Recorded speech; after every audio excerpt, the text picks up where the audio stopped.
The Joe Rogan Experience. When you look at the current political landscape, particularly these trials, how disturbed are you by what seems to be this acceptance that people have for prosecuting political opponents?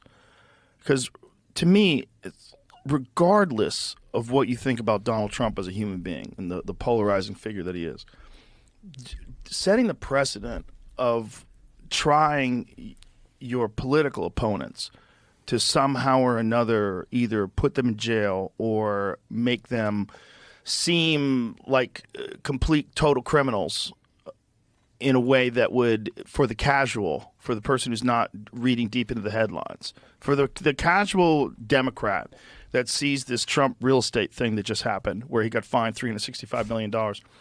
The casuals, I've seen people argue, that, fraud is fraud and this is that and he's a fucking fraud.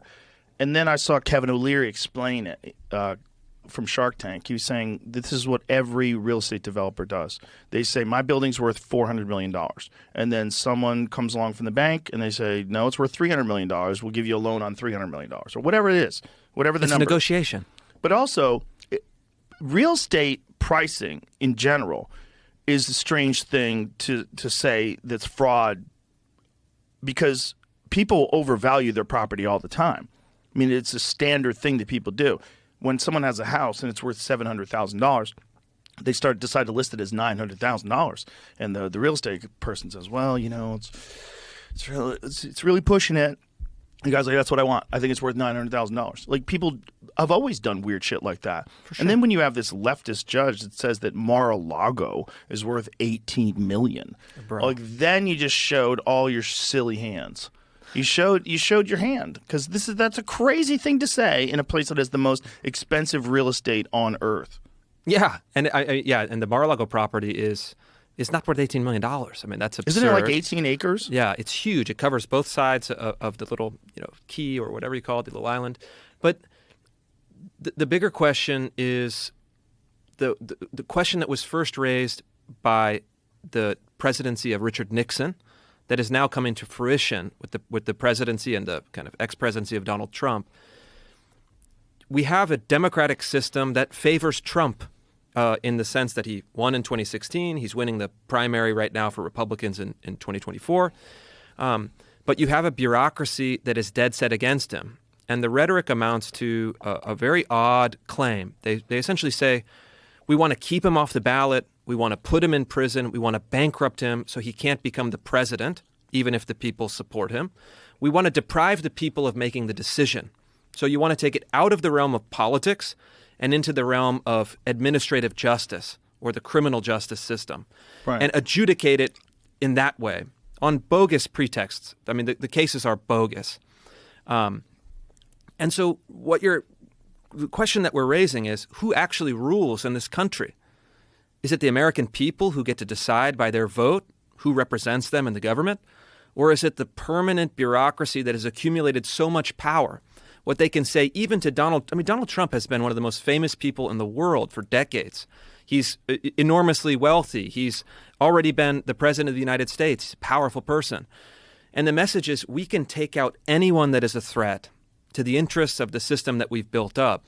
And so, as someone I didn't vote for Trump in 2016, I did vote for him for 2020. I'll absolutely vote for him now in 2024. It is a contest of how we think of our democratic system. And I'm of the mind that the people should decide, not the bureaucracy.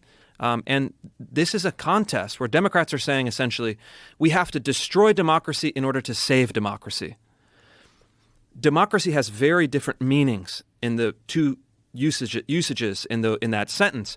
We have to destroy democracy as we've traditionally known it, electing a president through a vote of the people, in order to save democracy, which is ruled by expert opinion, ruled by the bureaucracy, and essentially left-wing hegemony, left-wing domination over institutions. And as someone who tries to maximize whatever I can do to push forward on these issues politically, it's not lost on me that if they can wipe out someone like Donald Trump, we're all table stakes relatively. Yeah. And they're going to have no hesitation, because once they cross the Rubicon metaphorically speaking, that's when dissent becomes a crime. And we've already seen that. I reported on the kind of gender ideology in schools and work with some of the parent groups that were trying to mobilize, and they all got put on an FBI list. We know this for sure, a FBI counterterrorism list. Jeez. That was specifically for parent school board protesters. So if you participate in the democratic process, we'll turn you into a criminal. I hate that with every fiber of my being. And whatever threats come my way, whatever lawsuits, whatever investigations come my way, it's worth it. Take me to prison. Fine, let's do this. Because we have to actually confront these questions head on. We need to have people that have enough courage courage without risk is not courage. What you're saying is not hyperbole. No, these are facts. Yeah. These are documented facts. And again, because it's a person like Donald Trump, you get people thinking, like, if you could stop Hitler by any means necessary, wouldn't you stop Hitler? And so they equate Donald Trump with Hitler and go, here you go, this is our modern Hitler. Do you see what Whoopi Goldberg said? What'd she say? Whoopi Goldberg said that Biden could arrest all the Republicans and put them in jail. You just need to see how unhinged this kind of thinking is. Well, you know what Joe Biden could do? Joe Biden, you have to see it because it's so on TV. crazy. She said it's it's on television. Find that, young Jamie, because it's amazing. so.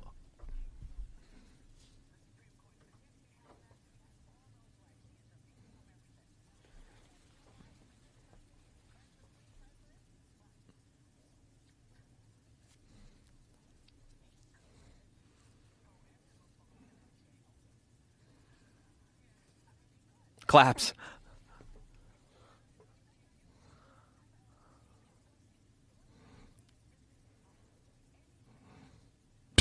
That's not what it means at all. Yeah, no.